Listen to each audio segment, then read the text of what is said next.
নবম শ্রেণী গণিতের লাভ ক্ষতি থেকে গুরুত্বপূর্ণ একটি প্রশ্নের সমাধান আজকে আমরা এই ক্লাসে করব। চলো দেখে নিই।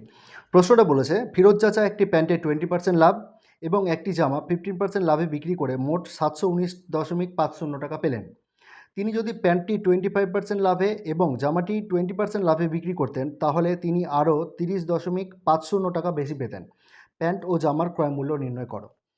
আমরা দেখো, এই অঙ্কটা করার জন্য আমাদের যেহেতু দুটোর ক্রয় মূল্য বের করতে বলেছে, তার জন্য আমরা দুটো ক্রয় মূল্যকে ধরে নিচ্ছি। লিখছি, ধরি জামার ক্রয় মূল্য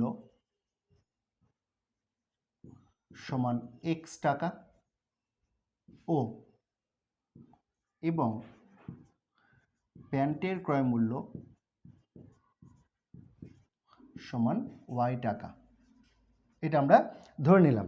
এবার প্রথম শর্তটা কি বলেছে খেয়াল করে দেখো। প্রথম শর্ত বলেছে প্যান্টটা 20% লাভে বিক্রি করছে। খেয়াল করে দেখো, এইখান থেকে আমরা যেই জিনিসটা কাজে লাগাবো সেটা হলো, আমরা শর্ত থেকে কাজে লাগাচ্ছি কিভাবে দেখো, 20% লাভে প্যান্টটির বিক্রয় মূল্য সমান, খেয়াল করে দেখো 20% লাভে প্যান্টটির বিক্রয় মূল্য বের করতে চাইছি আমরা। তাহলে 20% লাভ মানে 100 টাকার জিনিসটা সে বিক্রি করছে কত টাকায়? 120 টাকায়। এই জিনিসটা কিন্তু আমি বুঝতে পারছি এই 20% লাভ এই কথাটা থেকে। আমরা বিক্রয় মূল্য বের করতে চাইছি। আরেকবার বলছি দেখো, 20% লাভ এই কথাটা থেকে বোঝা যায় 100 টাকা ক্রয় মূল্য হলে বিক্রয় মূল্য হচ্ছে 120 টাকা। আমরা বিক্রয় মূল্য বের করতে চাইছি, তার জন্য বিক্রয় মূল্যটা উপরে, নিচে তাহলে কে? ক্রয় মূল্য। কেন ক্রয় মূল্যটা নিচে দিকে নিলাম? আমরা এই জন্য ক্রয় মূল্যটা নিচে দিকে নিলাম কারণ যে আমরা প্যান্টের ক্রয় মূল্যটা জানি, তাহলে ইন্টু ওয়াই। বুঝে গেল?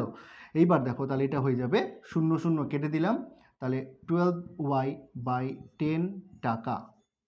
এইটা আমরা 20% লাভে প্যান্টের বিক্রয় মূল্যটা পেলাম। ঠিক একই রকমভাবে জামাটা তিনি 15% লাভে বিক্রি করেছেন, তাই লাভে জামাটির বিক্রয় মূল্য সমান, জামাটা 15% লাভে বিক্রি করছে মানে 100 টাকার জিনিসটা সে বিক্রি করছে 115 টাকা দিয়ে। আমরা বিক্রয় মূল্য বের করছি, তাহলে এই ক্ষেত্রেও 115টা উপরে হবে, নিচে দিকে কে হবে? 100 হবে, কারণ আমরা ক্রয় মূল্যের সাহায্যে বিক্রয় মূল্যটা বের করতে চাইছি। আমাদের ক্রয় মূল্যটা যেহেতু জানা, তার জন্য 100 দিয়ে ভাগ করলাম, তার জন্য এটাকে x দিয়ে গুণ করবে। এবার দেখো, তাহলে কত হলো? 115x/100 টাকা। এইটা কিন্তু জামাটার বিক্রয় মূল্য পেয়ে গেলাম। এবার শর্ত কি বলেছে? যে তিনি প্যান্টটা 20% লাভে এবং জামাটা 15% লাভে বিক্রি করে মোট কিন্তু পেয়েছে 719.50 টাকা। তাহলে এইটা এবং এইটা যেটা যোগ করে হবে সেটাই হবে মোট টাকা। তাহলে প্রশ্নানুসারে এটা যোগ এটা সমান 719.50 লিখছি। তাহলে প্রশ্নানুসারে প্রশ্নানুসারে 115x/100 যোগ 12y/10 সমান কত? 719.50। 719.50। চলো এটাকে আমরা সিম্পলিফাই করে নিই, দেখে নাও। তাহলে লসাগু হবে কত? 100। তাহলে 100 একে 100, তাহলে এটা হয়ে যাবে 115x প্লাস 10, 10এ 100, তাহলে 12yকে 10 দিয়ে গুণ করতে হবে, হয়ে যাবে 120y সমান হচ্ছে 719.50। এইটাকে যদি আমরা 100 দিয়ে গুণ করে দিই, তাহলে হয়ে দাঁড়াবে 115x প্লাস 120y সমান, এটা 100 দিয়ে গুণ করলে কী হবে? ডান দিকে আরও দুটো শূন্য বসে যাবে, যেহেতু 2 ঘর আগে দশমিক, তাহলে এটা হয়ে দাঁড়াবে 719.50। এইবার দেখো, প্রত্যেকটাকে আমরা 5 দিয়ে ভাগ করতে পারছি, তাহলে 5 দিয়ে ভাগ করলে কি লেখা যাবে দেখো? তাহলে ইমপ্লাই 5 2 10, 1 15, 5 3 15, তাহলে 23x প্লাস এখানে দেখো 5 2 10, 2 20, 5 4 20 y সমান, এবার 5 দিয়ে এটাকে ভাগ করব, তাহলে 5 1 5, 2 21, 5 4 20, 1 19, 5 3 15, 4 45, 5 9 45 আর একটা শূন্য বসলো। তাহলে এইটার সমীকরণটা আমি পেলাম এটা হচ্ছে 1 নম্বর সমীকরণ। ঠিক একই রকমভাবে আমরা আবার সেই দ্বিতীয় শর্ত থেকে কি করব? দ্বিতীয় শর্ত থেকে বলছে প্যান্টটা 25% লাভে এবং জামাটা 20% লাভে কিন্তু বিক্রি করছে। তাহলে রেখে দিচ্ছে এখানে, আবার এগুলো তাহলে মুছে দিই। এগুলো মুছে দিচ্ছি। দেখো শুধু সমীকরণটাকে রাখলাম, তাহলে কি দাঁড়াবে দেখো। এইবার আবার কি বলছে, আবার বলছে প্যান্টটা 25% লাভে, তাহলে এটা 25% লাভে, 25% লাভে প্যান্টটার বিক্রয় মূল্য। 25% লাভে প্যান্টটার বিক্রয় মূল্য কত হবে? 125 বাই 100 গুণ কত? ওয়াই। ঠিক আছে। আর এখানে বলেছে 20% লাভে জামাটার বিক্রয় মূল্য, তাহলে 20% লাভে এটা 20% হয়ে যাবে, জামাটার বিক্রয় মূল্য হয়ে যাবে তাহলে 120 এক্স বাই 100 টাকা। বোঝা গেছে? এইবার মোট বিক্রয় মূল্য কত বলেছে? আগের থেকে আরও 30.50 টাকা বেশি। তাহলে প্রশ্নানুসারে কি হবে? 120x বাই 100 যোগ 125y বাই 100 সমান কত? 719.50 যোগ 30.50। ঠিক আছে। এইবার দেখো এটাকে করলে কি লেখা যাবে? 120x প্লাস 125y সমান হচ্ছে 719, আর এখানে 0.5 মানে 720 আর 30 750। 750কে যদি আবার 100 দিয়ে গুণ করি তাহলে আবার পরে দুটো শূন্য। ঠিক আছে।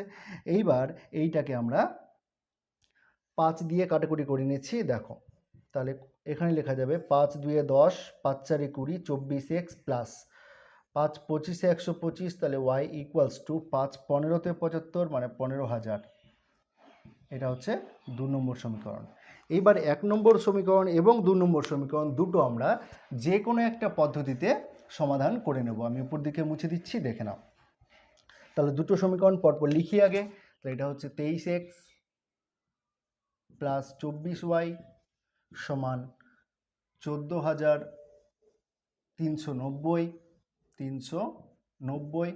আরেকটা আছে 24x প্লাস 25y সমান হচ্ছে 15,000। ঠিক আছে, দেখে নাও। এবার এইটাকে যদি আমরা সিম্পলিফিকেশন করি তাহলে কি দাঁড়াবে দেখো। এইটাকে আমরা সিম্পলিফিকেশন করছি কিভাবে? এই দুটোর সাহায্যে, ভালো করে দেখো, এই দুটোর সাহায্যে আমাকে এক্স এবং ওয়াইয়ের মানটা বের করতে হবে। আমরা অপনয়ন পদ্ধতি কাজে লাগাচ্ছি। তাহলে দেখো 1 নম্বর আর 2 নম্বর সমীকরণের মধ্যে এইটাকে আমরা 25 দিয়ে গুণ করছি, এইটাকে আমরা 24 দিয়ে গুণ করছি। তাহলে গুণ করা সব সুবিধে, তার জন্য এইভাবে করলাম। চলো 25 দিয়ে গুণ করলে কি হবে? তাই লিখছি এখানে 1 গুণ 25 ও 2 গুণ 24 করে পাই। দেখো এইখান থেকে এবার এই গুণফলটা করছি। তাহলে কি হবে? 25 দিয়ে গুণ করছি, তাহলে 25 3 75 5 হাতে থাকলো 7, 25 2 50 আর 7 57, এত এক্স প্লাস, তাহলে এটাকে লিখে দিচ্ছি 24 গুণ 25 ওয়াই সমান কত? 25 দিয়ে গুণ করছি এবার, 25 0 0, 25 9 200, 25-এর 5 হাতে থাকলো 22, 25 3 75 আর 22 হচ্ছে 87, 75 আর 22 হচ্ছে 97, 97-এর 7 হাতে থাকলো 9, 25 4 100 আর 9 109, 9 হাতে থাকলো 10, 25 থেকে 25 আর 10 35। এবার 24 দিয়ে গুণ করছি, তাহলে 24 24-এ গুণ করলে কত হবে দেখো? 24 24-এ, তাহলে 24 4 96-এর 6 হাতে থাকলো 9, 24 2 48 আর 9 হচ্ছে 57 এক্স প্লাস, এটাকে লিখে দিচ্ছি 25 গুণ 24 ওয়াই সমান 24 দিয়ে গুণ করছি এবার, তাহলে 3টে শূন্য প্রথমেই বসিয়ে দিলাম। এবার 24 5-এ হচ্ছে 120, 120-এর শূন্য একটা বসলো, হাতে থাকলো 12, 24-কে 24 আর 12 হচ্ছে 36। এইবার দেখো, এবার এই গুণ আর এই গুণ তো সমান, তাহলে সাইনটা চেঞ্জ করতে হবে। সাইন চেঞ্জ করলাম। এবার দেখো এটা তাহলে ক্যান্সেল হয়ে গেল। এবার 576 থেকে 575 যদি বিয়োগ করি তাহলে কত হবে দেখো? মাইনাস এক্স হয়ে যাবে, এটা ইকুয়ালস টু, এবার এটা করছি। দেখো কি বলেছে যে 36,000 থেকে 9,750 বিয়োগ করতে বলেছে, 36,000 থেকে 9,750 বিয়োগ করতে বলেছে। তাহলে খেয়াল করে দেখো এখানে, তাহলে 9,750 এর সঙ্গে আর কত যোগ করলে পরে 36,000 হবে? আমি দেখছি শুধুমাত্র 250 যোগ করলেই কিন্তু এটা হয়ে যাচ্ছে। তাহলে এটা হচ্ছে 250, যেহেতু বড়োর চিহ্ন মাইনাস, তো মাইনাস দিলাম, কেটে দিলাম, ইমপ্লাই এক্স সমান 250। তাহলে এইখান থেকে আমরা পেয়ে গেলাম যে প্যান্টটার ক্রয় মূল্য কিন্তু 250 টাকা। এবার আমরা 1 অথবা 2 যে কোনো একটাতে এই মানটা বসাবো। চলো বসিয়ে দিচ্ছি আমি। তাহলে লিখছি 2 নং সমীকরণে 2 নং সমীকরণে x সমান 250 বসিয়ে, ঠিক আছে, x এর মান বসাচ্ছি। তাহলে সমীকরণটা কী আছে প্রথমে লিখি, 24x প্লাস 25y সমান কত, 15,000। ঠিক আছে, এখানে আমরা বসাচ্ছি x এর মান 250, তাহলে 24 গুণ 250 প্লাস 25y সমান হচ্ছে 15,000, বা y এর মান বের করতে হবে। তাহলে y সমান 15,000 বিয়োগ, তাহলে এবার 24 দিয়ে গুণ করছি, তাহলে প্রথমেই একটা শূন্য বসিয়ে দিলাম, তাহলে 25 দিয়ে গুণ করার সুবিধে, তাহলে 25 4 100, শূন্য হাতে থাকলো 10, 25 দিয়ে 50 আর 10 60। ঠিক আছে, বাই কত, বাই হচ্ছে 25, আমি নিচেরটা মুছে দিচ্ছি। তাহলে কি দাঁড়ালো এটা দেখো, তাহলে এটা দাঁড়ালো বা y সমান 15,000 থেকে 6,000 বিয়োগ করলে 9,000 বাই 25। তাহলে এখানে যদি লিখি তাহলে কি পাবো, এটা ইমপ্লাই আমরা জানি 25 4 100, 25 4 100, তাহলে 90 আর 100 গুণ করলে কত হয়, y ইকুয়ালস টু সমান 90 গুণ 4 ইমপ্লাই y ইকুয়ালস টু 360। তাহলে আমরা পেলাম y এর মান 360 টাকা এবং x এর মান 250 টাকা। অতএব জামার মূল্য 250 টাকা এবং প্যান্টের মূল্য 360 টাকা। তাহলে আজকের ক্লাসটা এখানেই শেষ করছি, দেখা হচ্ছে অন্য কোনো একটা ক্লাসে। ক্লাসটা কেমন লাগলো জানাতে কমেন্ট করো, চ্যানেলে নতুন হয়ে থাকলে সাবস্ক্রাইব করে সাথে থেকো।